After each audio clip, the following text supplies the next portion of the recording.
ಹೋರಾಟಗಾರರು ತಮ್ಮನ್ನು ತಾವು ಉಗ್ರ ಹಿಂದುತ್ವವಾದಿಗಳು ಅಂತಲೇ ಕರ್ಕೊಳ್ಳೋದು.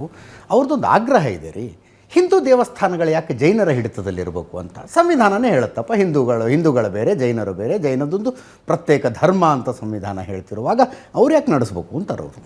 ಏನು ಸಂಬಂಧ ಜೈನರಿಗೂ ಮಂಜುನಾಥನಿಗೂ, ಏನು ಸಂಬಂಧ ಜೈನರಿಗೂ ಹಿಂದೂ ದೇವತೆಗಳಿಗೂ ಅಂತ. ಬಹುಶಃ ಅದು ಅವರಿಗೂ ಗೊತ್ತಿರಬೇಕು, ನಮಗೂ ಗೊತ್ತಿದೆ. ದಕ್ಷಿಣ ಕನ್ನಡವನ್ನು ಬಹುಕಾಲ ಆಳಿದವರಲ್ಲಿ ಜೈನ ರಾಜರುಗಳಿದ್ದಾರೆ, ಅಥವಾ ಜೈನ ಸಂಪ್ರದಾಯವನ್ನು ಸ್ವೀಕಾರ ಮಾಡಿದಂಥ ಹಿಂದೂ ರಾಜರುಗಳು ಇದ್ದಾರೆ. ಅಲ್ಲಿ ಬಸದಿಗಳು ಮೂಲೆಗೊಂದು ಸಿಗುತ್ತೆ. 1000 ಕಲ್ಲಿನ ಕಂಬದ ಬಸದಿ ಏನಿದೆ ನಮ್ಗೆ ಈಗಲೂ ನೋಡ್ಲಿಕ್ಕೆ ಸಿಗುತ್ತೆ ಮೂಡುಬಿದಿರೆಯಲ್ಲಿ.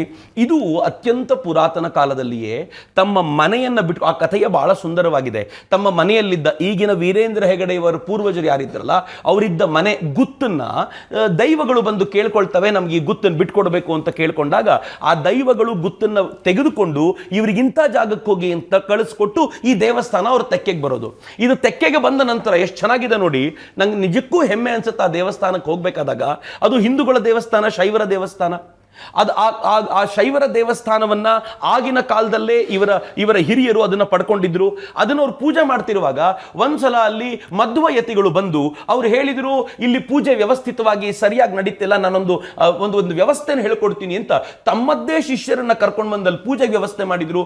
ಇವತ್ತಲ್ಲಿ ಮಧ್ವಯತಿಗಳು ನಿರಂತರವಾಗಿ ಅವರಿಗೆ ಸಂಬಂಧಪಟ್ಟ ಅವರ ಮತಾನುಯಾಯಿಗಳೇ ಅಲ್ಲಿ ಬಂದು ಪೂಜೆ ಮಾಡ್ತಾರೆ.